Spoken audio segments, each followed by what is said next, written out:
Bismillahirrahmanirrahim. Assalamu alaikum dear students. I hope you are doing well. You are in the best of health and spirits. आज हम start करने जा रहे हैं Israel Palestine conflict. इसका आगाज़ कैसे हुआ, एग्जिस्टिंग सिचुएशन क्या है और इसके अलावा इसके प्रपोज्ड सॉल्यूशंस क्या हैं जो बताए जा रहे हैं। इसकी मुकम्मल तारीख़, इसका मुकम्मल जोग्राफिया, यरूशलेम क्या है, फ़लस्तीन क्या है, मस्जिद अक्सा क्या है, कुब्बतुस्सुखरा क्या है, ये सारी चीज़ें जो है ना we are going to discuss in Israel Palestine conflict, right. तो मेरे साथ जुड़े रहिए। इंशाल्लाह इसराइल और पैलेस्टाइन से जुड़े हुए जितने भी कॉन्सेप्ट हैं, जितने पॉइंट्स हैं, जितने सवाल बन सकते हैं, थ्रू आउट आपको इसकी इन डेप्थ अंडरस्टैंडिंग हो जाएगी। अगर आपने ये आधे पौने घंटे का लेक्चर जो है वो मुकम्मल तनदही के साथ सुन लिया तो इसराइल पैलेस्टाइन से जो भी आपका सवाल आएगा आप उसको ईज़िली एड्रेस कर सकेंगे, आपके इंटरव्यू के हवाले से, वन पेपर के हवाले से, और हत्ता कि आपके जो है वो सब्जेक्टिव पेपर के हवाले से भी this would be helpful for you. चलें जी, हम मूव करते हैं जी। तो सबसे पहले हमारे पास कॉन्सेप्ट आता है जी ज़ायनिज़म का। अब ज़ायनिज़म एक्चुअली है क्या? Zionism is an ethno-cultural nationalist movement. Ethno-cultural nationalist movement क्या होती है? एथनो-कल्चरल बोलते हैं कि एक ही ग्रुप के लोग जो एक ट्रेडिशन के साथ, एक लैंग्वेज के साथ, एक हिस्ट्री के साथ, एक कल्चरल के साथ जुड़े हुए हों और वो एक नेशनलिस्ट मूवमेंट स्टार्ट कर दें। तो वो क्या जी? नेशनलिस्ट मूवमेंट का मतलब ये है कि वो नेशन तो हो और वो नेशन मिल के एक ऐसी मूवमेंट स्टार्ट करे कि वो अपनी एक अलहदा स्टेट बनाना चाहें। तो ये हमारे पास एथनो कल्चरल नेशनलिस्ट मूवमेंट होगी। जैसे हमारे पास एक एथनिक ग्रुप हमारे पास है पंजाबी कहें जी हमने एक अलहदा जो है ना मुल्क बनाना है, तो उनकी एथनो कल्चरल नेशनलिस्ट मूवमेंट होगी।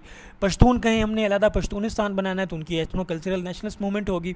तो ये यहूदी थे, यहूदियों ने कहा जी हमारी ये एथनो कल्चरल नेशनलिस्ट मूवमेंट है कि हमने अकॉर्डिंग टू ज़ायनिज़म की आइडियोलॉजी के मुताबिक हमें एक अलहदा स्टेट बनानी है। तो ये ज़ायनिज़म का कॉन्सेप्ट है, कहते हैं हमारी यहूदी किताब के मुताबिक। लेट 19वीं सेंचुरी में ज़ायनिज़म का कॉन्सेप्ट आया। इसका बुनियादी मकसद ये था कि इस्टेब्लिश किया जाए एक ज्यूइश होमलैंड को, एक यहूदी होमलैंड, यहूदी स्टेट बनाई जाए कॉलोनाइजेशन के ज़रिए, नौबादियाती निज़ाम के ज़रिए, और पैलेस्टाइन के अंदर, फ़लस्तीन के अंदर एक ज्यूइश होमलैंड बनाना ज़ायनिज़म का बुनियादी तकाज़ा था। ज़ायनिज़म की तहरीक के मुताबिक फ़लस्तीन के अंदर यहूदियों का एक होमलैंड बनाना था, एक होमलैंड स्टेट बनानी थी। ये ज़ायनिज़म का साफ सादा सा कॉन्सेप्ट है। A region corresponding to land of Israel in Judaism, उनकी यहूदी किताबों के मुताबिक इसराइल की ये ज़मीन है जो कि फ़लस्तीन के अंदर मौजूद है, और सेंट्रल ज्यूविश हिस्ट्री के अंदर उनकी ये आइडियोलॉजी है। अब Zionist wanted to create a Jewish state in Palestine with as much land, as many Jews and as few Palestinian Arabs as possible. अब ज़ायनिज़म के मुताबिक वो ये चाहते हैं कि जितने मैक्सिमम पॉसिबल हों ज्यूइश को इकट्ठा किया जाए, कहाँ पे? पैलेस्टीन की लैंड पे, और वो उसको इसराइल की स्टेट बनाई जाए वहाँ पे, और पैलेस्टीनियन अरब्स को वहाँ पे कम से कम किया जाए, मतलब मैक्सिमम को निकाल दिया जाए। ऑल राइट, आपको पता होगा कि वर्ल्ड वार 2 के अंदर 6 मिलियन ज्यूज़ को जो है वो कत्ल कर दिया गया था, और इस इंसिडेंट को हम होलोकॉस्ट बोलते हैं। Gave added urgency to demands of a safe haven. इस वजह से यहूदियों ने रोना पीटना शुरू कर दिया। दूर दूर से सारे यूरोप के यहूदियों को, अफ्रीका के सारे यहूदियों को इन्होंने बुलाया कि अब हम लोग इस रुए ज़मीन के ऊपर सेफ़ नहीं हैं, इसलिए हमें इकट्ठा होना होगा और हमने एक मिल के एक सरज़मीन पे अपना मुल्क बनाना है, अपनी स्टेट बनानी है। ये ज़ायनिज़म का कॉन्सेप्ट था, और ये 6 मिलियन ज्यूज़ की कुर्बानी और बाकी बहुत सारी कुर्बानियों के बाद इन लोगों ने जो है फाइनली वो अपना ऑब्जेक्टिव जो था वो अचीव किया, फ़लस्तीनियों को महरूम करके। ज़ायनिज़म की जो आइडियोलॉजी है, थियोडर हर्ज़ल जो हैं उसके फाउंडर हैं जी मॉडर्न ज़ायनिस्ट मूवमेंट के। 1896 में उन्होंने एक पम्फलेट छापा था, डेर जोडेनस्टाट, जिसमें उसने founding of a future independent Jewish state during 20th century, उसने कहा था कि एक फ्यूचर के अंदर एक ज्यूइश स्टेट बननी चाहिए। थियोडर हर्ज़ल ने, ये इसका फाउंडर है मॉडर्न ज़ायनिज़म का। अब Zionism initially emerge in central and eastern Europe as a secular nationalist movement. Secular nationalist movement का मतलब आपको पता होगा, सेकुलरिज्म ऐसा आइडिया है कि स्टेट के अफेयर से मज़हब दूर रहे। In reaction to newer waves of anti Semitism. अब ये ज़ायनिज़म की तहरीक तब आई थी जब जो एंटी सेमिटिज़म की वेव्स बहुत ज़्यादा बढ़ रही थी। एंटी सेमिटिज़म बोलते हैं यहूदियों के ख़िलाफ़ जो तहरीक चलाई गई थी वो एंटी सेमिटिज़म है, ठीक है जी। उसके रिस्पॉन्स में इन्होंने ज़ायनिज़म की तहरीक चलाई थी। इन रिस्पॉन्स हस्कला ज्यूविश एनलाइटनमेंट को बोलते हैं जी। The arrival of Zionist settlers to Palestine during this period is widely seen as the start of Israel-Palestine conflict. और आहिस्ता आहिस्ता पूरी दुनिया से, यूरोप से, सेंट्रल यूरोप से यहूदियों ने जब फ़लस्तीन के अंदर आबाद होना शुरू किया तो यहाँ से इसराइल पैलेस्टाइन कॉन्फ्लिक्ट का आगाज़ हुआ। और ये आइडियालॉजी थी क्या जी? ज़ायनिज़म। The Zionist claim to Palestine was based on the notion that Jews' historical right to the land outweighed that of the Arabs। वो ये कहते हैं कि ज्यूज़ का हिस्टोरिकल राइट है इस सरज़मीन फ़लस्तीन के ऊपर, हत्ता कि उससे पहले अरब्स के एंसेस्टर्स कितनी सदियों से वहाँ पे रह रहे थे। लेकिन इन्होंने ये कहा जी चूँकि हमारी यहूदी किताब के अंदर ये लिखा हुआ है तो इसलिए हमने ये स्टेट यहाँ पे बनानी ही बनानी है।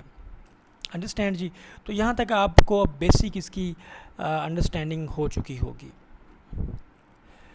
अब देखते हैं जी आहिस्ता आहिस्ता इसराइल की रियासत कैसे बन रही है फ़लस्तीन के ऊपर। 1917 के अंदर बालफोर डेक्लेरेशन आया। बालफोर डेक्लेरेशन, ये आर्थर बालफोर था, ब्रिटिश का जो है आप यूँ कह लो कि फ़ॉरेन कमिश्नर था या फ़ॉरेन मिनिस्टर था ब्रिटिश गवर्नमेंट का, आर्थर बालफोर। उसके नाम से ये डेक्लेरेशन, ये ऐलान मंसूब है। Balfour declaration 1917 establish the Britain support for the movement. Balfour declaration ये ऐलान हुआ कि आर्थर बालफोर ने ख़त लिखा था रुथशील्ड को, एक यहूदी था, उसमें उसने ये कहा था कि ब्रिटेन की गवर्नमेंट फुल सपोर्ट करेगी कि यहूदी जो हैं वो फ़लस्तीन की सरज़मीन पे इसराइल की स्टेट बना सकें। इसलिए क्या होता है कि 1922 के अंदर मैंडेट फॉर पैलेस्टाइन, ठीक है, जो मैंडेटरी पैलेस्टाइन था, जो फ़लस्तीन का इलाका जो था जो कि ब्रिटिश के अंडर जा चुका था वर्ल्ड वार 1 के बाद, जब ओटोमन एम्पायर ख़त्म हो चुकी थी और इलाकों की बंदरबाट हो चुकी थी। कुछ फ्रांस ने इलाके अपने अंडर ले लिए, कुछ ब्रिटिश ने अपने इलाके अपने अंडर ले लिए। उनमें पैलेस्टाइन का जो मैंडेट था ये मिला था ब्रिटिश को। इसलिए ब्रिटिश चाह रहा था कि यहूदी जो कि इकोनॉमी को हाईजैक किए हुए हैं, क्यों ना उनके लिए हम जो वो स्टेट बनाना चाहते हैं फ़लस्तीन में, अब चूँकि हमारे पास मैंडेट आ गया है तो उनकी हेल्प की जाए ये स्टेट बनाने में। तो ये था बालफोर डेक्लेरेशन, ये ऐलान जिसमें आर्थर बालफोर ने ऐलान किया था कि ब्रिटिश गवर्नमेंट हेल्प करेगी यहूदियों को इसराइली स्टेट बनाने में, ठीक है। Privilege Jewish settlers over the local Palestinian population. अब इन मई 1948, 14 मई 1948 के अंदर the state of Israel declared it's independence and the first Arab Israel war broke out. समझ आ गई। 14 मई 1948 में UN के रेजोल्यूशन के मुताबिक इसराइल की स्टेट का ऐलान हो गया, फ़लस्तीन की सरज़मीन की बंदरबाट कर दी गई। और इसके रिएक्शन में 1948 में अरबों ने जो है वो पहली अरब इसराइल जंग लड़ी। क्या थी वो जंग, आगे देखते हैं। During the war Israel expanded its territory to control over 78% of mandatory Palestine. अच्छा, as a result of the 1948 Palestinian expulsion and flight, an estimated 1,60,000 से 8,70,000 Palestinians in the territory remained, forming a Palestinian minority in Israel, ठीक है। तो बाकियों को expel कर दिया गया था, लगभग 7 लाख फ़लस्तीनी अरबों को वहाँ से निकाल दिया गया था, ठीक है जी, इस जंग में। अब हम आगे देखते हैं जी, थोड़ा सा इसको मज़ीद देखें। 1947 में जो UN का पार्टीशन प्लान आया था रेजोल्यूशन 181 के तहत, उसमें अरब स्टेट को, फ़लस्तीन को 45% ज़मीन मिलनी थी और ज्यूविश स्टेट को 55% लैंड मिलनी थी। अब ये जो आपको नज़र आ रहा है ये सारा ज्यूविश लैंड है। ये सारा का सारा क्या है हमारे पास जी, ये हमारे पास है जी अरब की जो स्टेट थी। मतलब फ़लस्तीन की जो स्टेट थी, ठीक है। ये आपको सारा नज़र आ रहा होगा यहाँ पे, ये सारे क्या हैं जी, अरब सरज़मीन है। और ये जो आपको नज़र आ रहा है ये सारा का सारा जूइश लैंड है, जो कि 55% है। अरब्स को रेजोल्यूशन 181 के बाद 45% मिला, ठीक है जी। ये आपको वेस्ट बैंक नज़र आ रहा है, ईस्ट यरूशलेम आपको नज़र आ रहा है, ठीक है जी। ये गाज़ा स्ट्रिप आपको नज़र आ रही है, समझ आ गई बात की। ओके, आगे चलते हैं जी। अब जो यरूशलेम था उसको इंटरनेशनल कंट्रोल के अंदर रखा गया था, बाकी सारी जो ज़मीन है वो बांट दी गई अरब्स में और ज्यूज़ में। जो यरूशलेम था, चूँकि ये सब के लिए तीनों मज़ाहिब के लिए इंपॉर्टेंट था, तो इसको इंटरनेशनल कंट्रोल के अंदर ले लिया गया।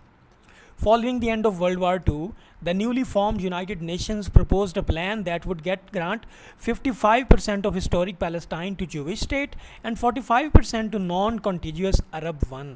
अब non-contiguous क्या है, आधा हिस्सा इधर दे दिया बेचारे अरबों को, आधा इधर दे दिया, बीच में इतना सारा इलाका तोड़ दिया गया।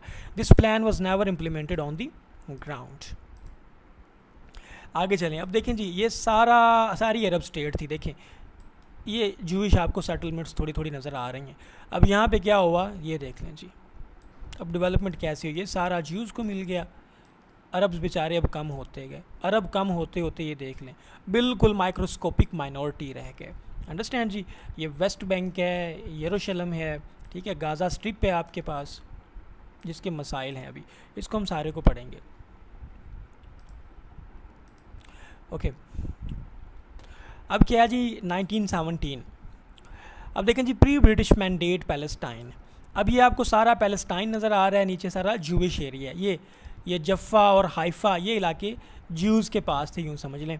ये यरूशलेम का इलाका है जिसको 1948 के बाद जो है वो इंटरनेशनल कंट्रोल में रखा गया। इधर सारा ये क्या है जी, जॉर्डन है, ऊपर सारा आपके पास सीरिया है, इधर आपके पास सारा इजिप्ट है, समझ आई। इजिप्ट से यहाँ सिनाई पेनिनसुला, जॉर्डन रिवर है, इधर गोलान हाइट्स का मसला था। आगे हम चल के इसको देखते हैं। On October 31st 1917 British forces conquered Palestine from the Ottoman Turks ending 1400 years of Islamic rule over the region. 1917 के अंदर जब सल्तनत उस्मानिया टूट गई तो 1400 साल मुसलमानों का जो कंट्रोल था फ़लस्तीन के ऊपर वो उनसे वापस ले लिया गया। Before British mandate in Palestine Jews mapped up around 6% of total population. तो ब्रिटिश मैंडेट से पहले, ब्रिटिश के कंट्रोल में आने से पहले फ़लस्तीन के अंदर सिर्फ और सिर्फ लगभग 6% जो पॉपुलेशन थी वो ज्यूज़ की थी। अब देखिए उसके बाद धड़ाधड़ कैसे चीज़ें चेंज होती हैं। अब ज्यूइश इमिग्रेशन आप देखिएगा कैसे होगी। A large-scale Jewish migration to Palestine began, accelerated by Jewish people fleeing Nazism in Europe. World war 2 के बाद 6 मिलियन की जो कत्ल किया गया था, उसके बाद यहूदियों ने धड़ाधड़ वहाँ से यूरोप से भागना शुरू कर दिया फ़लस्तीन में। 1918 और 1947 के बीच Jewish population in Palestine increase from 6% to 33%। ठीक है जी। जब ब्रिटिश के हाथ पैलेस्टाइन नहीं आया था, तुर्कों के हाथ में था, तब यहाँ पे सिर्फ लगभग 6% यहूदी थे। उसके बाद 47 तक जनाब 33% हो गए। अरब्स को वहाँ से ये निकाला जाता रहा और यहूदियों को वहाँ पे जोक दर जोक ऐड किया जाता रहा। Palestinians were alarmed by the demographic change, कि ये चेंज कैसे आ रहा है, and tensions rose leading to Palestinian revolt from 1936 to 1939। तो 1936 से 1939 तक जनाब ये बहुत ज़्यादा झड़पें होना शुरू हो गई अरब्स के दरमियान और इसराइलियों के दरमियान। Meanwhile Zionist organizations continue to campaign for a homeland for Jews in Palestine। अभी देखें आहिस्ता आहिस्ता मैस माइग्रेशन हो रही है और Zionist स्टेट बनाने की जो है ना बुनियादें रखी जा रही हैं। Armed Zionist militias started to attack Palestinian people, forcing them to flee। अब ज़ायनिज़म के पास हथियार आ गए, उन्होंने फ़लस्तीनियों को मारना शुरू कर दिया, उनको वहाँ से भगाना शुरू कर दिया। ज़ायनिज़म विच emerged as a political ideology in the late 19th century called for the creation of Jewish homeland on the state of Palestine, on the land of Palestine। तो ज़ायनिज़म का कॉन्सेप्ट हुआ क्लियर। वो कहता है 1920 से 1946 तक जो जूविश इमिग्रेशन हुई पैलेस्टाइन में, 3,74,000 जूविश जो इमिग्रेंट्स हैं वो दुनिया के दूर दराज कोनों से निकलकर फ़लस्तीन के अंदर आना शुरू हुए। ऐसे तो नहीं जनाब, 6 से 33% जो है 1947 तक ये लोग हो गए। ठीक है, समझ आ गई बात की। तो ये आप लोगों ने याद रखना है, ये आप लोगों ने जी ये स्टैटिस्टिक्स आपने यहाँ पे याद रखना है इसको सपोर्ट करने के लिए। अब यूएन पार्टीशन प्लान कैसे आया, यूएन पार्टीशन प्लान कैसे आया? अब देखें, आपने देखा कि बाल्फोर डिक्लेरेशन आ गया था, बाल्फोर डिक्लेरेशन को आपने मुकम्मल तौर पे देख लिया, ठीक है। अब आगे देखते हैं जी यूएन पार्टीशन प्लान क्या था। अब वायलेंस रेवेज पैलेस्टाइन, अब यहूदी आ चुके थे बहुत ज़्यादा फ़लस्तीन में। The matter was refer to newly form United Nations. आपको पता है कि 1900 यूनाइटेड नेशन से पहले लीग ऑफ नेशंस थी, उसको ख़त्म कर दिया गया था।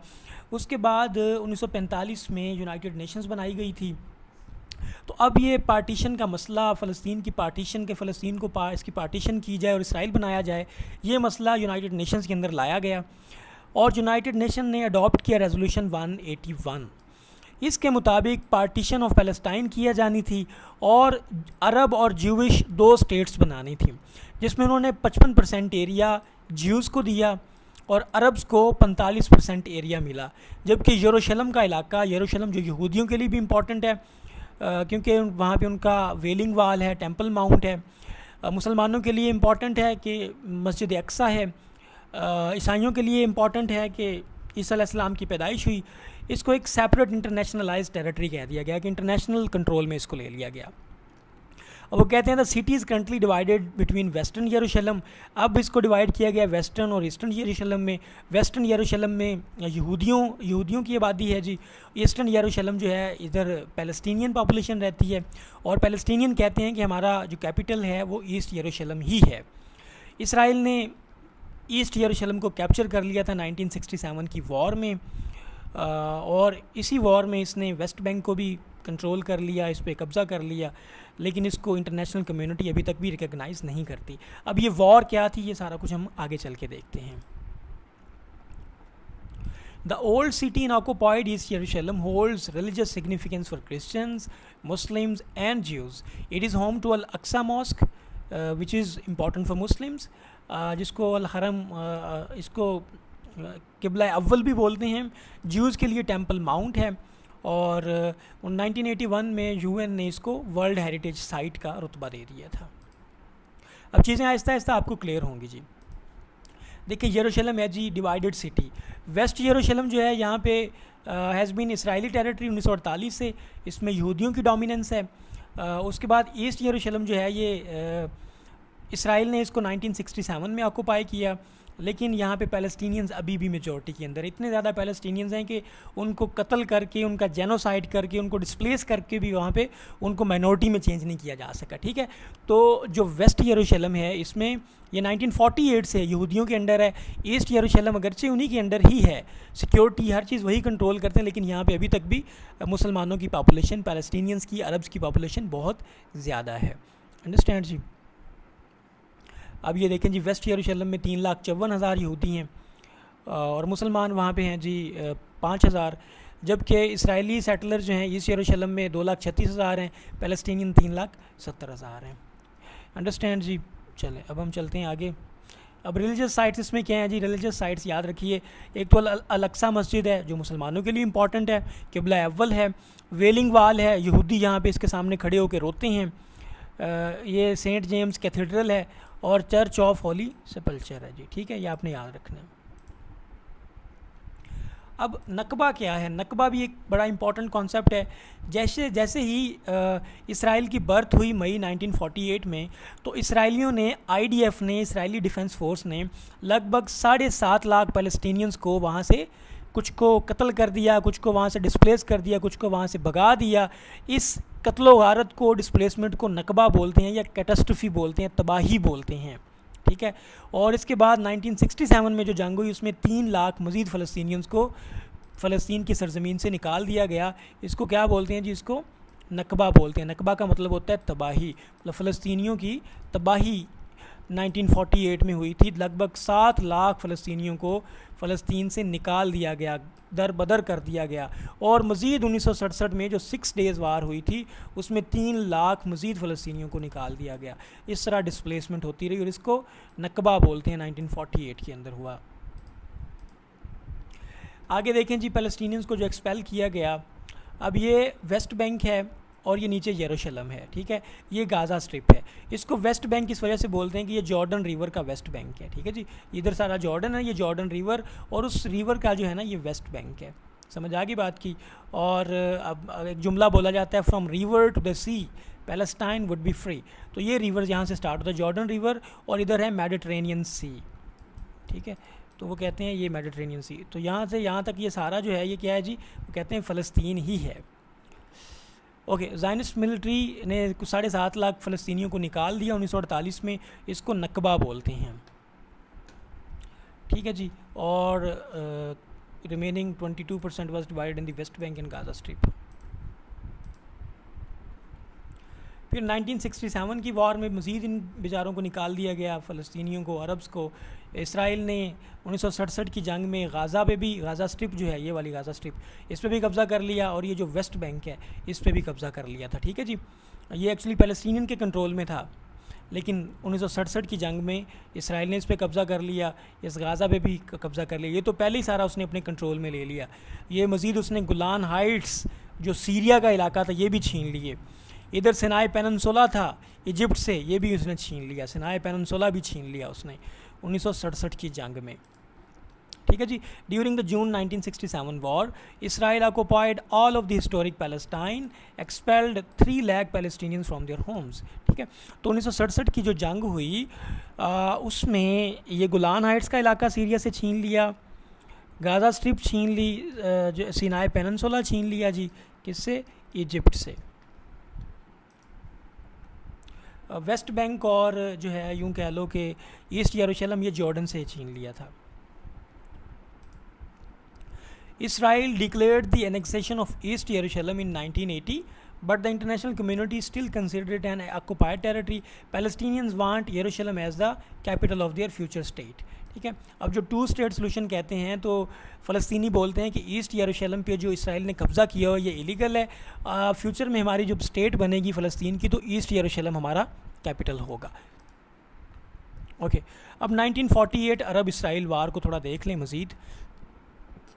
1948 Arab Israel war, also known as first Arab Israel war, इसमें क्या होता है जी, फर्स्ट सिविल वॉर है जो कि मैंडेटरी पैलेस्टाइन के अंदर हुई।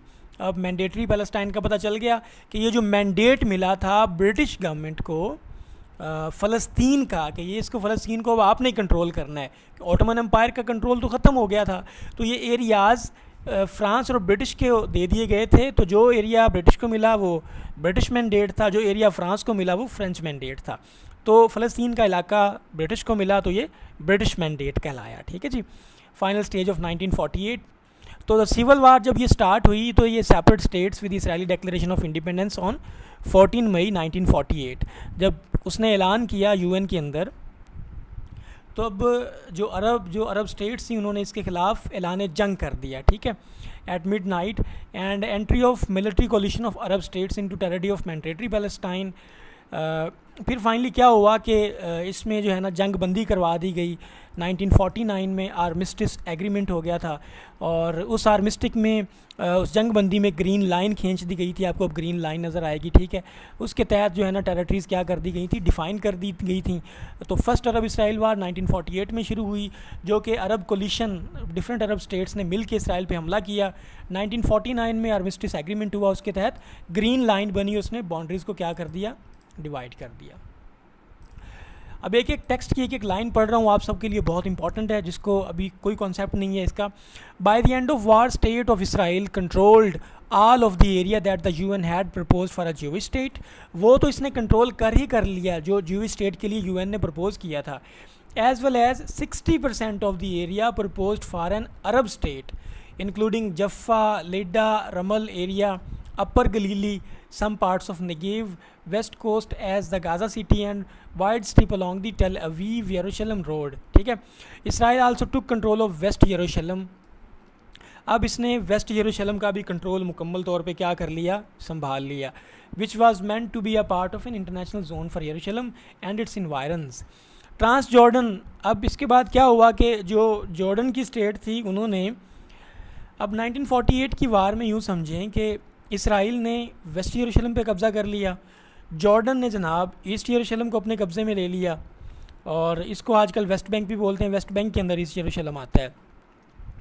The territory known as today's Gaza Strip was occupied by Egypt. समझ आ गई बात की। तो देखें 3 चीज़ें हुई हैं, वेस्ट यरूशलेम पे इसराइल ने कब्ज़ा कर लिया। ईस्ट यरूशलेम जो कि वेस्ट बैंक का हिस्सा है, इसको कंट्रोल में ले लिया जॉर्डन ने, और गाज़ा स्ट्रिप जो थी इसको कंट्रोल में ले लिया इजिप्ट ने 1948 वार में। मैं इस पॉइंट को दोबारा रिपीट करता हूँ, सुनिएगा।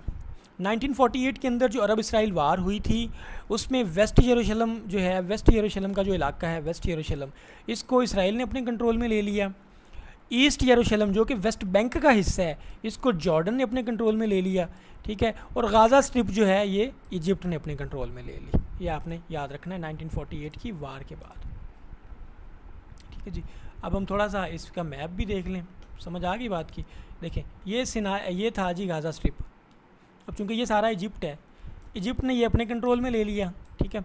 ये वेस्ट बैंक है और ये ईस्ट यरूशलेम बनता है, ठीक है जी। तो ये ईस्ट यरूशलेम इधर जॉर्डन था, जॉर्डन ने अपने कंट्रोल में ले लिया, समझ आ गई बात की। और जो वेस्ट यरूशलेम था, वेस्ट यरूशलेम वो इसराइलियों ने अपने कंट्रोल में ले लिया। ये चीज़ें यहाँ पे डिस्कस हुई हैं। अब होता क्या है जी, 1949 में एक आर्मिस्टिस एग्रीमेंट हो जाता है जिसके तहत ग्रीन लाइन बनती है जी, ठीक है जी। अब ये जंग बंदी का मायदा होता है, were signed between Egypt, Lebanon, Jordan and Syria. इन 4 मुल्कों ने हमला किया था 1948 की वार में, इजिप्ट, लेबनान, जॉर्डन और सीरिया ने। They formally ended the hostilities of 1948 Arab Israel war, और इन्होंने डिमार्केट कर दी ग्रीन लाइन जो कि सेपरेट करती है अरब कंट्रोल टेरिटरी, मतलब कि जॉर्डन ने वेस्ट बैंक कंट्रोल किया उसको, और इजिप्ट ने जो कंट्रोल किया गाज़ा स्ट्रिप उसको फ्रॉम दी इसराइल स्टेट, ठीक है।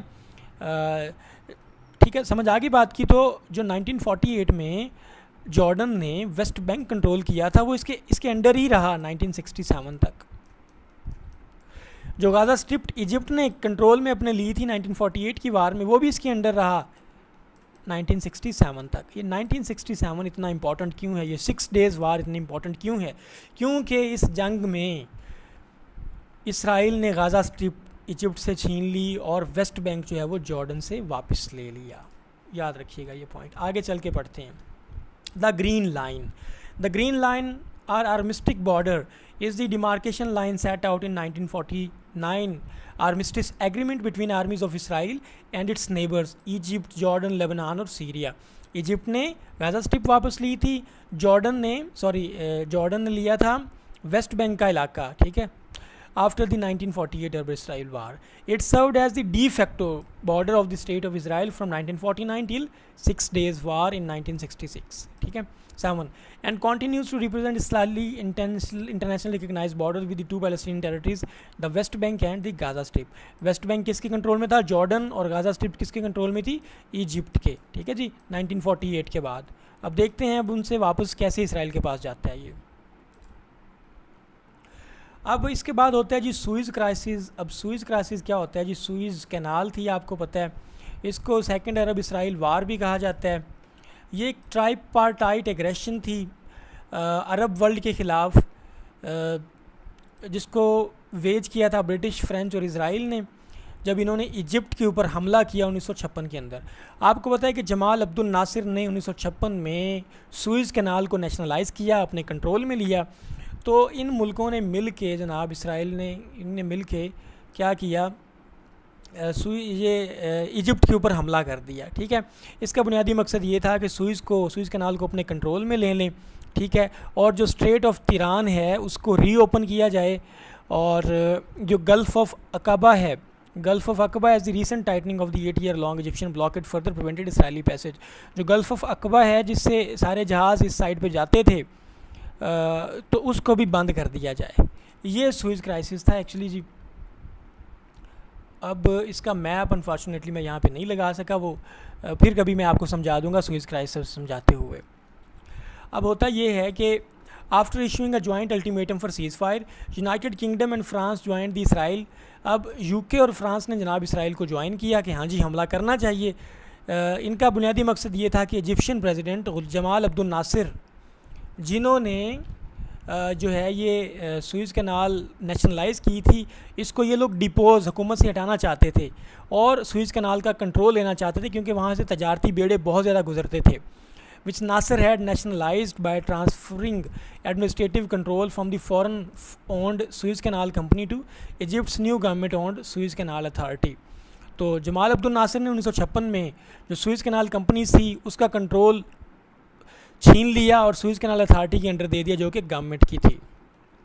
Shortly after the invasion began, their three countries came under heavy political pressure from the United States and Soviet Union, as well as from United Nations, eventually prompting their withdrawal from Egypt.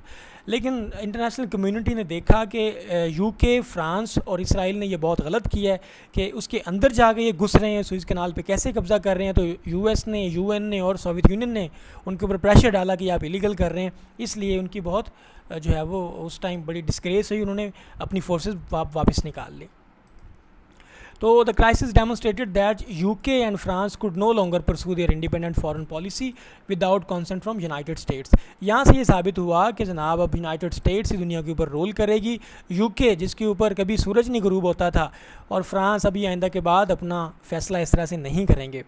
Israel's 4-month-long occupation of Egyptian-occupied Gaza Strip and Egypt's Sinai Peninsula enabled it to attain freedom of navigation through the state of Tehran, but the Suez Canal was closed from 1956 to 1957. In crisis के दौरान सुइज़ canal को 1956 से 1957 तक बंद कर दिया गया था। यूएस प्रेसिडेंट जो थे डी आइजनहावर, उन्होंने एक स्ट्रॉन्ग वार्निंग दी ब्रिटिश को कि अगर वो इजिप्ट पे हमला करते हैं तो उसका सीरियस डैमेज होगा ब्रिटिश को, ठीक है, फाइनेंशियल सिस्टम को, अमेरिकन गवर्नमेंट की तरफ से, ठीक है। तो before their defeat Egyptian troops blocked all ship traffic by sinking 40 ships in the canal. It later became clear that Israel, UK and France had conspired to invade Egypt. These three achieved a number of military objectives although the canal was useless. 56 से 57 तक जनाब उन्होंने canal बंद कर दी। अब जो हम मर्जी हमला करते रहें, ये ऑब्जेक्टिव तो अचीव नहीं होने वाला था। The crisis strengthen Nasser's standing. इन क्राइसिस को जब सर्वाइव किया जमाल अब्दुल नासिर ने, तो वो एक बड़ी मजबूत ताकत बन के निकला मिस्र की, and led to international humiliation for British, with historians arguing that it signified the end of role as a world super power. और इससे ये साबित हुआ कि ब्रिटिश जो कभी वर्ल्ड की सुपर पावर हुआ करता था, अब ख़त्म हो गया वो। As well as the French amid the Cold War which establish US and USSR at the world super powers. As a result of the conflict, the UN established an emergency force to police and patrol the Egypt-Israel border. तो यहाँ पे forces आ गई UN की, ठीक है। While the British Prime Minister Anthony Eden resigned from his position. तो UK का जो Prime Minister था Anthony Eden, उसने resign कर दिया। और for his diplomatic efforts in resolving the conflict through UN initiatives, Canadian External Minister जो था लेस्टर पियर्सन, उसको नोबेल प्राइज़ मिला। UK का जो Prime Minister था एंथनी एडन, उसने रिज़ाइन कर दिया शर्मिंदगी में, और जो कनेडियन एक्सटर्नल मिनिस्टर था, अफेयर्स का मिनिस्टर था लेस्टर पियर्सन, उसको नोबेल पीस प्राइज़ मिला इसको सुलझाने में, इस मसले को। अब सुइज़ कैनाल की थोड़ी सी कंस्ट्रक्शन सुन लें जी। ये 1869 में हुई थी। After 10 years of work by French and Egyptian governments, the canal was operated by Suez Company, an Egyptian chartered company. The area surrounded by the canal remained sovereign Egyptian territory and the only land bridge between Africa and Asia. तो Suez canal Africa और Asia के दरमियान एक link था। The canal instantly became strategically important at it provided the shortest ocean link between Mediterranean Sea and Indian Ocean. तो ये जो canal थी, यहाँ पे यूँ समझें ये कैनाल है, ऊपर इसके मेडिटेरेनियन सी है, नीचे ये सारा क्या है जी, इंडियन ओशन है। तो इन दोनों को आपस में जोड़ने का काम कर रही है ये सुइज़ कैनाल, ठीक है।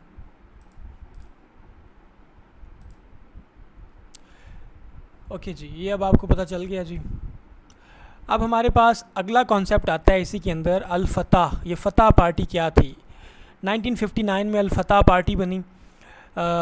इसको पैलेस्टीनियन नेशनल लिबरेशन मूवमेंट भी बोलते हैं। ये पैलेस्टीनियन की एक नेशनलिस्ट और सोशल डेमोक्रेटिक पॉलिटिकल पार्टी थी, और it is the largest faction of the confederated multi party PLO। Palestinian Liberation Organization जो है, आप यूँ समझ लें कि एक गठजोड़ है, एक कोलिशन है फ़लस्तीन के अंदर। आज़ादी की तहरीकें जो मुख्तलिफ चल रही हैं ना, फ़लस्तीन के अंदर जो आज़ादी की तहरीकें चल रही हैं, उनका जो अलाइंस है ना, उनका जो अलाइंस, उसको हम PLO बोलते हैं, पैलेस्टीनियन लिबरेशन ऑर्गेनाइजेशन। तो ये अलाइंस है किसका? बहुत सारी आज़ादी की तहरीकों का। इस अलाइंस को पैलेस्टीनियन लिबरेशन ऑर्गेनाइजेशन बोलते हैं। और उस अलाइंस के अंदर जो एक पार्टी जिसका अलाइंस है इसके साथ, वो अल फतह पार्टी है। हमास भी इसका हिस्सा है, और भी डिफरेंट पार्टीज़ इस PLO का, इस अलाइंस का हिस्सा हैं, ठीक है जी। ओके 1959 में बनी थी अल फतह पार्टी, ये PLO का हिस्सा है और सेकंड लार्जेस्ट पार्टी इन पैलेस्टीनियन लेजिस्लेटिव काउंसिल। और जो पैलेस्टीनियन लेजिस्लेटिव काउंसिल है उसके अंदर सेकंड लार्जेस्ट पार्टी है और पहली पार्टी वहाँ पे कौन सी है, मोस्ट प्रोमिनेंट कौन सी है, हमास। तो पैलेस्टीनियन लेजिस्लेटिव काउंसिल के अंदर सबसे ज़्यादा जो रिप्रेजेंटेशन है वो है हमास की और दूसरे नंबर पे अल फतह पार्टी की। महमूद अब्बास जो है the president of Palestinian authorities, the chairman of Al Fatah. जो पैलेस्टीनियन अथॉरिटी जो 1993 में बनी, पैलेस्टीनियन अथॉरिटी जो एक्चुअली यूँ कह लो कि एक टेम्परेरी सी गवर्नमेंट है फ़लस्तीन की, उसको पैलेस्टीनियन अथॉरिटी बोलते हैं, उसको लीड कर रहे हैं महमूद अब्बास और महमूद अब्बास चेयरमैन है फतह पार्टी की। 2006 के जब इलेक्शन हुए थे for Palestinian legislative council, party जो है ये अल फतह पार्टी ये मेजॉरिटी लूज़ कर गई थी और हमास जो है वो विन कर गया था। Hamas legislative victory led to a conflict between हम फतेह एंड हमास। तो फतेह और हमास के दरमियान इसकी वजह से एक कॉन्फ्लिक्ट हुआ, विद फतह retaining control of Palestine national authority in the West bank through it's president. अब क्या है कि वेस्ट बैंक के अंदर जो है वो फतह पार्टी का कंट्रोल है और गाज़ा स्ट्रिप के अंदर जो है वो हमास का कंट्रोल है, ठीक है, क्योंकि 2006 के इलेक्शन में हमास ने अल फतह पार्टी को गाज़ा स्ट्रिप में शिकस्त दी। तो गाज़ा के अंदर अब जो कंट्रोल है वो हमास का है 2006 के इलेक्शन के बाद, और अल फतह पार्टी का कंट्रोल जो है वो वेस्ट बैंक में या ईस्ट यरूशलेम के अंदर है। अल फतह पार्टी की समझ आ गई आपको। 1959 में ये पॉलिटिकल मूवमेंट बनी जी। फतह became dominant force in Palestinian politics after 6 days war in 1967। फतह ज्वाइंट पैलेस्टीनियन लिबरेशन ऑर्गेनाइजेशन इन 1967। फतह ने PLO को, इस अलायंस को ज्वाइन किया 1967 के अंदर। समझ आ गई बात की जी। तो अभी हम हमास के ऊपर बात करेंगे कि हमास क्या है। हमास को इस्लामिक रेजिस्टेंस मूवमेंट भी कहा जाता है, इस्लामिक रेजिस्टेंस मूवमेंट, और इसको एब्रीविएट करके हमास बोला जाता है। ये Sunni Islamic Palestinian nationalist organization है और इसका जो मिलिट्री विंग है उसको कासम ब्रिगेड बोलते हैं जी, कासम ब्रिगेड बोलते हैं इसको। और आपने 7 अक्टूबर वाला जो है वो 7 अक्टूबर वाला जो अबाबील ऑपरेशन, आपने मस्जिद अक्सा वाला ऑपरेशन देखा था, तो वो हमास के कासम ब्रिगेड ने किया था 2007 से, ठीक है जी। It has govern the Israeli occupied Gaza Strip. 2007 से ये इसराइली ऑक्युपाइड गाज़ा स्ट्रिप को जो है वो अब वहाँ पे डोमिनेंस गाज़ा के अंदर हमास की ही है। 2006 में इसने फतह पार्टी को वहाँ से जो है वो हरा दिया था और वहाँ पे हम जो गवर्नमेंट है वो हमास की ही है। हमास मूवमेंट को बनाने वाले शेख अहमद यासीन थे जो ब्लाइंड थे। 1987 में इन्होंने बनाई थी जब पहला इंतिफादा हुआ था। अब इंतिफादा क्या है, इंतिफादा बोलते हैं उस प्रोटेस्ट को, उस एहतजाज को जो इसराइली ऑक्यूपेशन के ख़िलाफ़ फ़लस्तीनियों ने किया था। तो 1987 में पहला इंतिफादा हुआ था इसराइली ऑक्यूपेशन के ख़िलाफ़, इसराइली हमलों के ख़िलाफ़। इसको इंतिफादा या अपराइजिंग बोलते हैं। इंतिफादा को 1987 में हुई और इसी दौरान जो है वो हमास जो है वो मूवमेंट जारी की गई थी, हमास मूवमेंट बनाई गई थी। स्टार्ट में ये कहा जाता था कि हमास को बनाया गया था कि वो काउंटर बैलेंस कर सके पैलेस्टीनियन लिबरेशन ऑर्गेनाइजेशन को, ठीक है, कि हमास इस्टेब्लिश की गई थी इसराइल की सपोर्ट से ताकि वो जो PLO बनी है, PLO, अब ये PLO क्या है, कब बनी थी, इस पे हम बात करते हैं, ठीक है। तो अब ये कहा गया कि PLO को जो है वो काउंटर बैलेंस करने के लिए बनाई गई। फिर फाइनली क्या होता है कि 2006 में पैलेस्टीनियन लेजिस्लेटिव इलेक्शन में जो हमास ने जो है वो मेजॉरिटी हासिल की लेजिस्लेटिव काउंसिल के अंदर, हमास ने फतह पार्टी को हरा दिया, ठीक है। और अब क्या है जी, अब वहाँ पे मोस्ट डोमिनेंट पावर जो है वो गाज़ा के अंदर हमास ही है। अब गाज़ा के अंदर जिसका कंट्रोल है वो हमास है और वेस्ट बैंक के अंदर अल फतह पार्टी की है। वैसे यहाँ पे जो मिलिट्री कंट्रोल है वो तो सारा अभी भी इसराइल का है। In the battle of Gaza Hamas seized control of the Gaza, ठीक है, from the rival Palestinian faction Al Fatah. 2006 में जो इलेक्शन हुआ, फतह पार्टी को शिकस्त हुई, हमास ने गाज़ा स्ट्रिप में इलेक्शन जीत लिया और since then governing the territory, ठीक है, Palestinian National Authority. After Hamas takeover, Israel significantly intensified existing movement restrictions and imposed a complete blockade of Gaza. तब से गाज़ा स्ट्रिप के ऊपर इसराइल ने मुकम्मल ब्लॉकेड लगा दी है। Egypt also began its blockade of Gaza at that time. Egypt को भी तकलीफ हुई क्योंकि वहाँ पे डिक्टेटर बैठा है, उसने भी गाज़ा की पट्टी की मुकम्मल ब्लॉकेट करवा दी। This was followed by multiple wars with Israel including 2008, 9, 12, 14, 21 and ongoing. 7 अक्टूबर के जो अटैक हुए थे वो भी। अब PLO क्या है जी? Palestinian Liberation Organization. PLO Palestinian Liberation Organization is a Palestinian nationalist coalition. अब ये कोलिशन क्या है? नेशनलिस्ट कोलिशन है। नेशनलिस्ट का मतलब वो कौम जो है, अरब कौम जो है, फ़लस्तीनी कौम जो है, वो अब अलहदा स्टेट चाहती है। तो उनकी वो जो डिफरेंट पार्टीज़ ने आपस में मिलकर ये अलाइंस बनाया, ये कोलिशन है, उसको हम PLO बोलते हैं। इसमें हमास भी है, फतह पार्टी भी है और भी डिफरेंट पार्टीज़ हैं, ठीक है। तो PLO जो है इसको ऑफिशियल रिप्रेजेंटेटिव बोला जाता है फ़लस्तीनियों का और पैलेस्टीनियन पीपल का, ठीक है। It is currently represented by Palestinian authority. जो इसने गवर्नमेंट है इसकी पैलेस्टीनियन लिबरेशन ऑर्गेनाइजेशन की, उसको बोलते हैं पैलेस्टीनियन अथॉरिटी, और जो कि वेस्ट बैंक सिटी ऑफ अलबीरे के अंदर है, ठीक है जी। 1964 में PLO बनाई गई थी। 1964 में PLO बनाई गई थी। आपको याद होगा 1959 में अल फतह पार्टी बनी। 1964 के अंदर जो है वो PLO बनाई गई। Initially sought to establish an Arab state over the entire territory of the former mandatory Palestine. इसका पहले बुनियादी मकसद ये था कि जो मैंडेटरी पैलेस्टाइन था उस पूरे पैलेस्टाइन के ऊपर एक दोबारा ही फ़लस्तीनी रियासत बननी चाहिए और इसराइल को मुकम्मल तौर पे एलिमिनेट कर देना चाहिए। फिर फाइनली क्या हुआ कि इसने मीडिएशन की between Israeli government and PLO। फिर पैलेस्टीनियन लिबरेशन ऑर्गेनाइजेशन और इसराइली गवर्नमेंट के दरमियान 1993 में ओस्लो अकॉर्ड हुआ, ओस्लो का मुआहदा हुआ, जिसमें पैलेस्टीनियन लिबरेशन ऑर्गेनाइजेशन को रिकगनाइज़ कर लिया गया और उसकी हुकूमत को पैलेस्टीनियन अथॉरिटी को भी मान लिया गया। इसके बदले में PLO ने इसराइल को लेजिटिमेट गर्दाना, इसराइल को तस्लीम कर लिया और यूनाइटेड नेशन के सिक्योरिटी काउंसिल के रेजोल्यूशन 242 को एक्सेप्ट कर लिया, which mandated Israel's withdrawal from occupied territories. जिसके बाद इसराइल ने ऑक्यूपाइड टेरिटरीज़ से, क्योंकि इसराइल को अब शनाख्त मिल गई, आइडेंटिफिकेशन मिल गई, रिकग्निशन मिल गई, तो उसने मकबूजा इलाकों से फोर्सेस बाहर निकाल ली, ठीक है। और इसराइल ने PLO को मान लिया as a official representative legitimate authority, जो कि पैलेस्टीनियन पीपल को रिप्रेजेंट करती है। इस पर आगे चल के भी मज़ीद बात होती है। Despite the Israel PLO letters of mutual recognition in which PLO leader Yasser Arafat ने ये जो है ना ओस्लो अकॉर्ड्स किए थे। Yasser Arafat announced violence against Israel. The PLO engaged in militant activities during second intifada. अब दूसरा इंतिफादा कब हुआ था? 2000 से 2005। अब इस वक्त भी इसराइल का बहुत ज़्यादा जब जुल्म बढ़ गया तो लोग फिर उन्होंने अपराइजिंग की, उन्होंने इंतफादा किया, उन्होंने शोर शराबा किया, एहतजाज किया। इसको सेकेंड इंतिफादा बोलते हैं, 2000 से 2005। 2018 के अंदर PLO central council suspended the Palestinian recognition of Israel.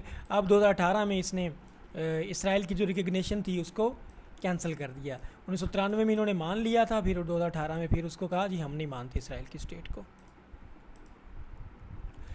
अब ओस्लो अकॉर्ड्स क्या थी? ओस्लो अकॉर्ड्स इसको हम देखते हैं। 1993 के अंदर पैलेस्टीनियन लीडर यासिर अरफात और इसराइली प्राइम मिनिस्टर के दरमियान, यित्ज़ेक राबिन के दरमियान एक मुआहदा हुआ ओस्लो के अंदर। ओस्लो बोलते हैं, ओस्लो नॉर्वे का सिटी है जी, ठीक है। जिसका बुनियादी मकसद ये था कि पीस अचीव किया जाए मिडल ईस्ट के अंदर within 5 years। It was the first time the two sides recognized each other. अब ओस्लो मुआहदा वो मुआहदा था जहाँ पे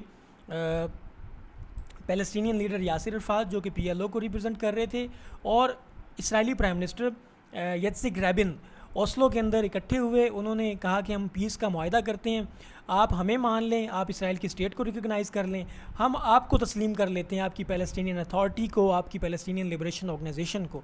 तो पहली दफ़ा पैलेस्टीनियंस ने इसराइल को रिकग्नाइज़ किया जी, ठीक है। और इसको 1993 वाले को ओस्लो अकॉर्ड 1 बोलते हैं। फिर एक दूसरा एग्रीमेंट हुआ 1995 में जिसने वेस्ट बैंक को 3 पार्ट्स में डिवाइड किया, A, B और C। अब पैलेस्टीनियन अथॉरिटी को यहाँ पे तस्लीम किया गया था ओस्लो अकॉर्ड्स में। पैलेस्टीनियन अथॉरिटी ये पैलेस्टीनियन की एक गवर्नमेंट थी, ठीक हो गया, which was created in the wake of Oslo Accord, was offered only limited rule on 18% of the land as Israel effectively continue to control the West Bank. ठीक है, अब पैलेस्टीनियंस की थोड़ी सी जो है ना लिमिटेड गवर्नमेंट तस्लीम की गई पैलेस्टीनियन अथॉरिटी की शक्ल में, और इसके बदले में पैलेस्टीनियंस ने इसराइल की स्टेट को यहाँ पे रिकग्नाइज़ किया था।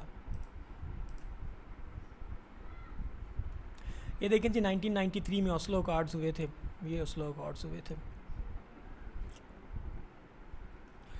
अब होता क्या है जी, Oslo Accord slowly broke down Israeli settlements, Jewish communities built on Palestinian land in the West Bank grew at a rapid pace।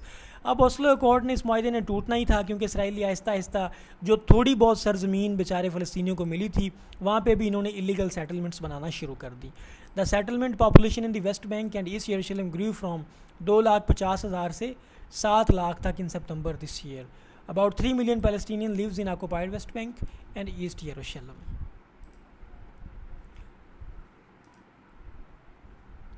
ये जी इलीगल सेटलमेंट्स हैं, आप सारी देख लें जी। अब आगे इसमें वो क्या बोलता है जी कि the building of Israeli settlements and separation wall on the occupied territories has fragmented the Palestinian communities and restricted their mobility. About 700 road obstacles including 140 check points dot the West Bank. About 70,000 Palestinians with Israeli work permits cross these checkpoints in the daily commute। अब बहुत सारे obstacle लगा दिए हैं जहाँ पे जगह जगह पे चेक पॉइंट्स लगा दिए हैं जी फ़लस्तीनियों के लिए इन लोगों ने। ये जी चेक पॉइंट्स हैं जहाँ से बेचारे फ़लस्तीनियों को गुजरना पड़ता है जी। अब रिसेंटली क्या हुआ पड़ा है जी, Israel imposed a blockade of Gaza in 2007 after Hamas group came to power. 2006 का इलेक्शन मैंने आपको बताया था, और the siege continues till date, आज तक उसने मुकम्मल उस पर कब्ज़ा किया हुआ है। इसराइल ने ऑक्युपाई किया हुआ है वेस्ट बैंक और ईस्ट यरूशलेम। ठीक है, ईस्ट यरूशलेम वेस्ट बैंक का ही हिस्सा है। ठीक है, the territories Palestine want to be a part of their future state. अब वेस्ट बैंक और ईस्ट यरूशलेम को फ़लस्तीनी चाहते हैं कि फ्यूचर में हमारा स्टेट का ये हिस्सा हों। Israel impose total blockade of Gaza strip on October 9, cutting its supplies of electricity, food, water, fuel in the wake of surprise Hamas attack। तकरीबन 1200 people were killed in that particular attack। ठीक है जी। अब ये आपके पास कुछ statistics हैं, इन सारे statistics को आप लोगों ने ख़ुद से पढ़ना है, देखना है जी। अब ये आपके पास है जी जो गाज़ा स्ट्रिप जिस पर बार बार जिक्र कर रहे हैं, उसका एरिया 365 स्क्वायर किलोमीटर है।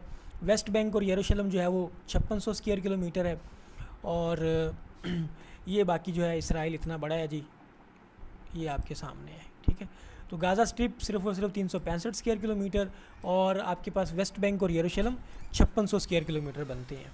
राइट, अब वो ये बोलता है कि about 5 million Palestinians lives in Gaza, West Bank and यरूशलेम 1.6 million Palestinians are citizens of Israel and this makes up about half of their total population. और बाकी इसके अलावा जो उनकी डिफरेंट पॉपुलेशन जो है वो डायस्पोरा जो है वो मुख्तलिफ जगह पे स्प्रेड हो चुका है। ये कहाँ कहाँ पे पैलेस्टीनियंस एग्जिस्ट करते हैं ये सारे आप लोगों ने देख लेना है। ये कहाँ कहाँ पे ज्यूज़ एग्जिस्ट करते हैं उनकी पॉपुलेशन ये भी आप लोग देख लें यहाँ से। और अब आपको 1948 अरब इसराइल वार क्या थी ये आपको पता चल गया कि जब पहली अरब इसराइल जंग थी जिसमें इजिप्ट ने गाज़ा स्ट्रिप जो है वो अपने कब्ज़े में ली, जॉर्डन ने वेस्ट बैंक और ईस्ट यरूशलेम अपने कब्ज़े में लिया, और इसराइल ने वेस्ट यरूशलेम का इलाका जो है वो अपने कब्ज़े में ले लिया था। राइट, तो Israel Palestine conflict is an on going military and political conflict about land. अब लैंड का पता चल गया ना किस किस जगह का कब्ज़ा है, और self determination with in the territory of mandatory Palestine. अब मैंडेटरी पैलेस्टाइन की मुकम्मल तारीख़ आपको समझ आ गई कि मैंडेटरी पैलेस्टाइन क्या था। ठीक है, की aspects of the conflict include Israeli occupation of West Bank. अब इसराइल ने वेस्ट बैंक पे कब कब्ज़ा किया 1967, गाज़ा स्ट्रिप पे कब कब्ज़ा किया 1967, एंड द स्टेटस ऑफ यरूशलेम। ईस्ट यरूशलेम फ़लस्तीनी बोलते हैं हमारा है, वेस्ट यरूशलेम ये बोलते हैं इसके ऊपर उसका हम जो कब्ज़ा है। ठीक है जी। Israeli settlements, border security, water rights, permit regime in the West Bank and in the Gaza Strip, Palestinian freedom of movement and Palestinian right of return. तो ये सारे मसाइल हैं जिनको मैं आपको इन डिटेल जाके बता चुका हूँ जी। ठीक है, ये फिर वही चीज़ आ गई। अब ये थोड़ा सा मैप देख लें जी। ये ऊपर सीरिया है, ये यहाँ पे गोलान हाइट्स का इलाका था जो 1967 की वॉर में इसराइल ने इनसे छीना। ये जॉर्डन है, ठीक है, इजिप्ट है, ये हमारे पास गाज़ा स्ट्रिप है, यहाँ से सिनाई पेनिनसुला का इलाका इसराइल ने छीना जी, ठीक है, इजिप्ट से 1967 की वॉर में। ये जॉर्डन का इलाका है, ये जॉर्डन रिवर है इसका, ये वेस्ट बैंक है जॉर्डन रिवर का, ठीक है जी। यहाँ पे ये यरूशलेम है, ईस्ट यरूशलेम और वेस्ट यरूशलेम। ये गाज़ा स्ट्रिप है, ये मेडिटेरेनियन सी है। इस रिवर से सी तक पैलेस्टीनियंस कहते हैं कि ये स्टेट हमारी है। अंडरस्टैंड? ये मामूली सा जो है ना आपको वो बता दिया है मैंने, मैप बताया जी, राइट। अब ये देख लें, यहाँ पे भी वही सीन है सारा। ये स्ट्रेट ऑफ तिरान है जी, स्ट्रेट ऑफ तिरान है, और ये अंदर गल्फ़ ऑफ अकबा है, सारी गल्फ़ ऑफ अकबा है, ठीक है। यहाँ से ये रेड सी जा रहा है, क्या जी, रेड सी, ठीक है। सुइज़ कैनाल मेडिटेरेनियन सी है, ये नीचे क्या है, इंडियन ओशन है। ये आपने याद रखना है। क्लियर हो गया पॉइंट? ये पॉइंट आप लोगों ने लाजमी याद रखना है। अब आपको आइडिया हो गया होगा जी। अब वेस्ट बैंक की समझ आ गई। On the western bank of Jordan river पे ये मुश्तमिल है, और जो पैलेस्टीनियन बोलते हैं कि हमारी जो फ्यूचर स्टेट होगी वो दो चीज़ों पे मुश्तमिल होगी, वेस्ट बैंक पे और गाज़ा स्ट्रिप पे, ठीक है। तो वेस्ट बैंक का एरिया मैंने आपको बताया था 5600 स्क्वायर किलोमीटर, और जो गाज़ा स्ट्रिप थी वो 365 स्क्वायर किलोमीटर। इन दोनों को मिला के पैलेस्टीनियंस बोलते हैं कि फ्यूचर के अंदर हमारी स्टेट इनके ऊपर मुश्तमिल होगी, ठीक है जी। और लैंड लॉक टेरिटरी है near the coast of Mediterranean Sea के बिल्कुल करीब है, लेवेंट रीजन के अंदर। अब लेवेंट रीजन बोलते हैं ग्रेटर सीरिया को, ठीक है, जिसमें आज का सीरिया आता है, लेबनान आता है, जॉर्डन आता है, पैलेस्टीन आता है और इसराइल आता है, ठीक है, और मॉडर्न डे तुर्की भी आता है। समझ आ गई बात की? West Bank is bordered by Jordan and the Dead Sea to the east and by Israel by the Green Line. और 1967 में territory has been under Israeli occupation. तो 1967 से वेस्ट बैंक जो इसराइल की ऑक्यूपेशन में है, जिसको जो है वो इलीगल करार दिया गया है जी, ठीक है। अब ये देखें, आपको यहाँ पे नज़र आ रहा होगा, ये देखें जी, ये वेस्ट बैंक है जी आपके सामने। ये यूँ समझें ये ग्रीन लाइन है जी, ये क्या है जी, ग्रीन लाइन। ये गाज़ा स्ट्रिप, ये ग्रीन लाइन है। इधर इसके क्या है जी, जॉर्डन रिवर। इधर देखें तो ये सारी मेडिटेरेनियन सी है, ठीक है। इसके ऊपर भी इसराइल, नीचे भी इसराइल, ये भी सारा का सारा इसराइल है। ये जॉर्डन है जी, ये जॉर्डन रिवर है, ये मेडिटेरेनियन सी है, ये आपने याद रखना है। तो ये गाज़ा स्ट्रिप है जो 365 स्क्वायर किलोमीटर है। इधर इसके क्या है, मेडिटेरेनियन सी, नीचे इजिप्ट है, ये इसराइल है सारा इसके साथ साथ। इस मैप को आपने लाजमी याद रखना है, इस मैप को। 1967 की वॉर में सिनाई पेनिनसुला इजिप्ट से छीन लिया इसराइल ने, गोलान हाइट्स का इलाका सीरिया से छीन लिया इसराइल ने, और 1967 में गाज़ा स्ट्रिप पे भी कब्ज़ा कर लिया और वेस्ट बैंक पे भी कब्ज़ा कर लिया था, राइट। ले ये आपको अब यहाँ तक ये पॉइंट तो हो गया क्लियर, ठीक है जी। The first emerge in the wake of 1948 Arab Israel war. ये वही चीज़ें रिपीट हो रही हैं, आपको मैंने क्लियर करके ये समझा दी हैं, ठीक है। तो 1948 की वार के बाद वेस्ट बैंक को जॉर्डन ने अपने कंट्रोल में लिया था, और 1967 तक जॉर्डन के कंट्रोल में रहा। बाद में 1967 की जंग में इसराइल ने इसको अपने कब्ज़े में ले लिया, ठीक है। उसके बाद तब तक जो है वो इसको वेस्ट बैंक को इसराइल ही कंट्रोल कर रहा है, यरूशलेम के अलावा। और यरूशलेम को इसने फाइनली 1980 में अपना हिस्सा बनाया, क्योंकि यरूशलेम के इलाके को जूडा और समेरिया एरिया भी बोलते हैं, ठीक है। और जॉर्डन फिर बार बार इसको क्लेम करता रहा कि ये मेरा इलाका है। 1988 में जॉर्डन ने फिर अपना जो है ना इसके ऊपर जो क्लेम था वो ख़त्म कर दिया। 5640 स्क्वायर किलोमीटर इसका एरिया है वेस्ट बैंक का, ठीक है। बाकी इसके नीचे पॉपुलेशन लिखी हुई है। अब ये मीन डिटेल में मैं जा रहा हूँ इसके, ठीक है जी। Citing 1980 law in which Israel claimed Jerusalem as its capital. 1994 में इसराइल जॉर्डन पीस ट्रीटी हुई, जिसको इस ओस्लो अकॉर्ड्स भी बोलते हैं, ठीक है। लेकिन इसके बावजूद इंटरनेशनल कोर्ट ऑफ जस्टिस सब ने ये कहा कि ये इलीगल ऑक्यूपेशन है जो कि इन एरियाज़ की जा रही है। अब गाज़ा स्ट्रिप का आपको पता चल गया, सिंपली इसको गाज़ा बोलते हैं। ये जो दो टेरिटरीज़ मिल के पैलेस्टाइन की स्टेट बनाती हैं, उसमें ये छोटी टेरिटरी है वेस्ट बैंक के साथ, ठीक है, और ये मिल के स्टेट ऑफ पैलेस्टाइन बनाता है जी। इसमें मोस्टली पैलेस्टीनियंस हैं और ये डेंसली पॉपुलेटेड रीजन है। इसकी जो पॉपुलेशन लगभग 2.1 मिलियन है, और यहाँ पे मोस्टली पैलेस्टीनियंस ही हैं, ठीक है। और Gaza is bordered by Egypt on the south west and Israel on the east and north. Capital इसका गाज़ा सिटी है। मैप से मैंने आपको शायद ये चीज़ें क्लियर कर दी हैं। अब आपको पता होगा कि 1948 की अरब इसराइल वार के बाद किंगडम ऑफ जो है वो इसको कंट्रोल कर लिया था किंगडम ऑफ इजिप्ट ने, ठीक है, 1948 की अरब इसराइल के वार। और फिर 1967 की वार में इसराइल ने फिर ये जो है ना इजिप्ट से ये एरिया वापस ले लिया था। During that period, all the Palestinian Protectorate, as all Palestine, was established with a limited recognition, and it became a refuge for Palestinians who fled or were expelled during 1948 Palestine War. जो नकबा हुआ था 1948 के बाद, उसके बाद बेचारे फ़लस्तीनी यहाँ से निकलकर गाज़ा स्ट्रिप में गए थे जी। तो 1967 की जंग के बाद इसराइल ने इसको गाज़ा स्ट्रिप को कैप्चर कर लिया, अपने कंट्रोल में ले लिया, और 2005 के बाद फाइनली उसने वहाँ से इनखला किया। 2006 में इलेक्शन हुए, हमास ने विन किए, अल-फतह पार्टी वहाँ से हार गई, अल-फतह पार्टी ने फिर जाके वेस्ट बैंक में डेरे लगा लिए, ठीक है जी। फिर आपको पता होगा कि ओस्लो कार्ड्स हुए थे 1990s के अंदर। 1993 में ओस्लो कार्ड 1 हुआ था, 1995 में ओस्लो कार्ड 2 हुआ था, और 1993 के अंदर जो ओस्लो कार्ड हुआ था उसमें पैलेस्टीनियन अथॉरिटी को इस्टेब्लिश कर लिया गया, और पैलेस्टीनियंस ने जो है वो इसराइल को रिकगनाइज़ कर लिया था इसके अंदर। अब यरूशलेम का इलाका आपको पता है कि यरूशलेम इज़ अ सिटी, ये मुक़द्दस है तीनों मज़ाहिब के अब्राहमिक रिलीजन्स के मानने वालों के लिए, ठीक है। तो ये जूडन माउंटेन्स के अंदर ये एक सिटी है जी, बिटवीन द मेडिटेरेनियन और डेड सी के दरमियान। It is one of the oldest cities in the world and considered holy to 3 major Abrahamic religions, Judaism, Christianity and Islam. कभी कभार इंटरव्यू में ये भी सवाल पूछते हैं कि मुसलमानों के लिए क्यों मुक़द्दस है यरूशलेम, क्योंकि ये वहाँ पे मस्जिद अक्सा है जिसको क़िबला अव्वल कहते हैं। क्रिश्चियनिटी के लिए इस वजह से इम्पॉर्टेंट है कि बैतुल लहम, क्योंकि वहाँ पे ईसा अलैहिस्सलाम की पैदाइश हुई। जुडाइज़म के लिए इस वजह से इम्पॉर्टेंट है कि वहाँ पे वो कहते हैं कि वो दीवार गिरिया है, टेंपल माउंट वहाँ पे बनेगा, वो कहते हैं हमारा नया टेंपल वहाँ पे बनेगा।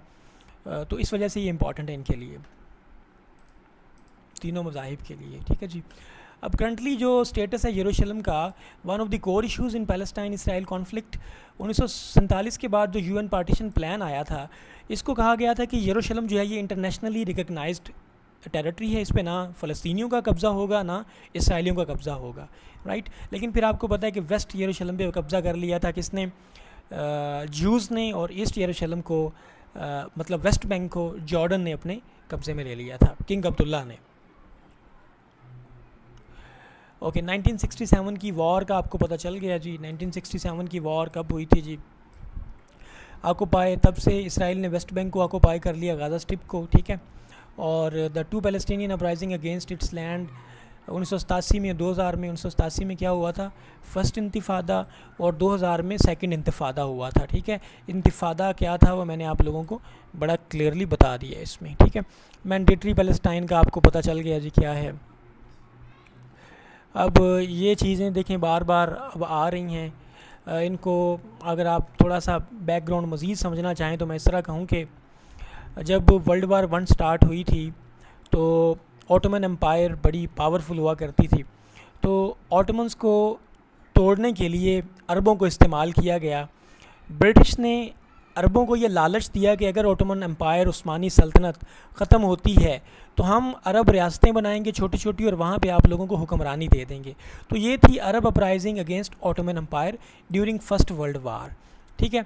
तो ब्रिटिश फोर्सेस ने जनाब इन अरबों को अपने साथ मिला के ऑटोमन फोर्सेस को वहाँ पे कत्ल किया, शहीद किया, और उनको उस इलाके से निकाल दिया। अब होता क्या है कि मैकमोहन हुसैन कॉरस्पॉन्डेंस हुई। मैकमोहन कौन था जी, ब्रिटिश फॉरेन मिनिस्टर था, ब्रिटिश एम्बेसडर था कहाँ पे, पहले उसके वहाँ पे इजिप्ट के अंदर। और हुसैन बिन अली जो था, इनके दरमियान जो है ये क्या हुए थे, ये लेटर्स लिखे गए, खतूत लिखे गए, जिसमें ब्रिटिश ने ये शरीफ हुसैन ऑफ मक्का को ये लालच दिया कि अगर आप ऑटोमन्स के ख़िलाफ़ बगावत करें तो जैसे सल्तनत उस्मानिया ख़त्म होगी, हम उस एरिया को छोटी छोटी अरब स्टेट्स में तकसीम करेंगे और वहाँ पे हुकूमत जनाब शरीफ हुसैन मक्का साहब आपको मिल जाएगी। तो इन्होंने वहाँ पे अपने ही तुर्क भाइयों को कत्ल करवाया, उनके ख़िलाफ़ ही बगावत की। लेकिन बाद में ये हुआ कि इनको जो है ना वो रियासत भी ना मिली और फिर ये लोग पछताते रह गए, ठीक है। फिर उसके बाद मज़ीद मुआहदे हुए थे जी, जिसको साइक्स पाइकोट एग्रीमेंट बोलते हैं। जो फ्रेंच का जो ब्रिटिश एम्बेसडर था साइक, और जो फ्रेंच एम्बेसडर था पाइकट, उनके दरमियान ये मुआहदे हुए थे कि अगर ऑटोमन एम्पायर जब टूटेगी तो कौन कौन से इलाके हम अपने कब्ज़े में लेंगे। इसको साइकोस पाइकोट एग्रीमेंट बोलते हैं। ठीक है। फिर उसके बाद आपको पता है कि इन्होंने बाल्फोर डिक्लेरेशन भी लेके आए थे, जिसके तहत इन्होंने कहा कि एक यहूदी रियासत बनाई जाएगी जिसमें ब्रिटिश गवर्नमेंट उनको हेल्प करेगी, national home in the mandatory Palestine. ठीक है, मैंडेटरी पैलेस्टाइन का कॉन्सेप्ट भी अब आपको समझ आ गया। ठीक है जी, तो शायद कि ये पॉइंट अब आपको सारे क्लियर हैं। Once again I am going to read it aloud. During the mandate, अब मैंडेट का पता चल गया कि ऑटोमन एम्पायर ख़त्म हुई तो छोटी छोटी रियासतें ब्रिटिश को, फ्रेंच को दे दी गई, वो मैंडेट था उनका।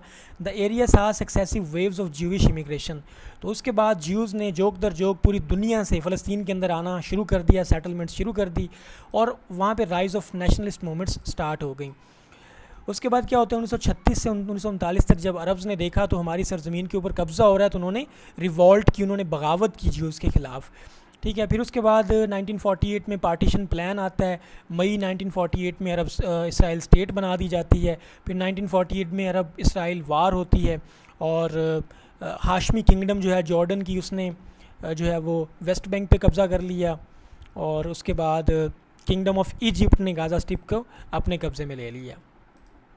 ये वो सारी चीज़ें जो पहले हो चुकी हैं। ये है जी आपका बाल्फोर डिक्लेरेशन, जिसकी स्टेटमेंट है, उसमें वो ये बोलता है कि the Majesty's government view with favour the establishment in Palestine of a national home for Jewish people. वो ये कहता है कि ब्रिटिश गवर्नमेंट इस बात को बड़े गौर और फेवर के साथ देखती है कि फ़लस्तीन के अंदर ज्यूज़ के लिए एक नेशनल होमलैंड इस्टेब्लिश किया जाए। ये बाल्फोर डिक्लेरेशन की एक्चुअल स्टेटमेंट थी, और आर्थर बाल्फोर ने ये लेटर लिखा था लॉर्ड रोथशाइल्ड को। अंडरस्टैंड जी। अब ये चीज़ें समराइज़ हो रही हैं। अब साइकोस पाइकोट एग्रीमेंट क्या था, ये 1916 के अंदर सीक्रेट ट्रीटी थी यूनाइटेड किंगडम और फ्रांस के दरमियान कि जनाब जब ऑटोमन एम्पायर टूटी तो कौन सा एरिया यूके को मिलेगा, कौन सा एरिया फ्रांस को मिलेगा। ठीक है जी, ये साइकोस पाइकोट एग्रीमेंट थे। मैकमोहन हुसैन कॉरेस्पॉन्डेंस भी यही थी। ठीक है जी, तो इसमें उन्होंने ये कहा कि अरेबियन पेनिनसुला टूटेगा तो वहाँ पे ब्रिटिश और फ्रांस को एरियाज़ दे देंगे। ठीक है, तो फिर इसराइल, पैलेस्टाइन और जॉर्डन का एरिया जो है किसको दिया गया, यूके के कंट्रोल में दिया गया था। ठीक है, उसके बाद तुर्की, सीरिया और लेबनान का एरिया किसको दिया गया था, फ्रांस को दिया गया था। तो ये फ्रेंच मैंडेट था और ये सारा ब्रिटिश मैंडेट था। यह पॉइंट्स आपने अच्छे से याद रखने हैं जी। ठीक है, तो ये इसकी तफसील आ गई साइकोस पाइकोट एग्रीमेंट की। 1967 की वॉर का आपको पता चल गया। ठीक हो गया जी। उसके बाद मज़ीद देखिए कैंप डेविड अकॉर्ड क्या थे। कैंप डेविड अकॉर्ड 1978 में हुए थे, जिसमें जो है वो मिस्र के जो बादशाह थे अनवर सादात ने इसराइल के साथ अपना पीस एग्रीमेंट किया। अनवर सादात वो मिस्र पहली स्टेट है जिसने इसराइल की स्टेट को एक्सेप्ट किया था, और इसके बदले में इसराइल ने जो सिनाई पेनिनसुला का इलाका छीना था इजिप्ट से, वो वापस कर दिया। ये कैंप डेविड अकॉर्ड्स हैं, इनको आपने याद रखना है। ठीक है, और कैंप डेविड अकॉर्ड की आपको अच्छे से समझ आ गई होगी। ठीक है जी, आगे फिर इसके बाद योम किपुर वार हुई थी 1973 में, जिसमें जो है वो इजिप्ट और सीरिया ने अपने इलाके इनसे वापस लेने की कोशिश की थी, लेकिन वंस अगेन इसराइल ने इनको डोमिनेट किया। गोलान हाइट्स का इलाका अभी भी इनके कब्ज़े में रहा, और उसके बाद सिनाई पेनिनसुला का इलाका जो इजिप्ट का था वो भी इसराइल के कब्ज़े में रहा। लेकिन फाइनली फिर क्या हुआ, 1978 में कैंप डेविड अकॉर्ड हुए, जिसमें अनवर सादात ने अमन का मुआहिदा कर लिया, किसके साथ, इसराइल के साथ। इसके बदले में अनवर सादात को नोबल पीस प्राइज़ भी मिला था, और फिर इसराइल ने सिनाई पेनिनसुला का इलाका इजिप्ट को वापस किया, और इसके बदले में इजिप्ट ने उनको रिकॉग्नाइज़ कर लिया था। ठीक है जी, ये कैंप डेविड अकॉर्ड जी, इसको आपने खुद से पढ़ लेना है। कैंप डेविड अकॉर्ड लें जी। वेस्ट बैंक और ये सारी चीज़ें वंस अगेन इस मैप को देख लें आप। ये आपके पास जॉर्डन है इस साइड पे, ये जॉर्डन रिवर जो है उसके जो इस वेस्ट साइड पे है, तो ये वेस्ट बैंक है सारा। ठीक है, और इसी के अंदर ईस्ट यरूशलेम भी आता है। तो वेस्ट बैंक यहाँ पे अभी भी पैलेस्टीनियंस की पॉपुलेशन ज़्यादा है। ये गाज़ा स्ट्रिप है, पैलेस्टीनियंस की पॉपुलेशन है। यहाँ पे हमास ने इलेक्शन जीत के यहाँ पे कंट्रोल अपना डोमिनेट किया। वेस्ट बैंक में अल-फतह पार्टी ने। ठीक है जी, ये मैप आपने याद रखना। ऊपर लेबनान है, ये गोलान हाइट्स का इलाका सीरिया का, नीचे ये जॉर्डन है, ये इजिप्ट है आपके पास, मेडिट्रेनियन सी, और ये आपके पास वो है जॉर्डन का इलाका। ठीक है, अब यरूशलेम पे क्या डिस्प्यूट है आपको इस बात का पता चल गया। गाज़ा स्ट्रिप में अब क्या हुआ ये भी आपको पता चल गया। अब ये सारी चीज़ें जो मैंने यहाँ पे आपके सामने लिख दी हैं, रिसेंटली मूवमेंट्स ये हैं कि अब सितंबर के अंदर जो यूएन का इजलास होने वाला है उसमें बहुत सारी स्टेट्स ने ये कहा है कि हम उसमें फ़्रांस है, उसमें यूके है और बहुत सारे कनाडा, इन्होंने सारों ने कहा है कि हम जो है ना we are going to recognise the state of Palestine, क्योंकि इसके बगैर अमन जो है वो मुमकिन नहीं है।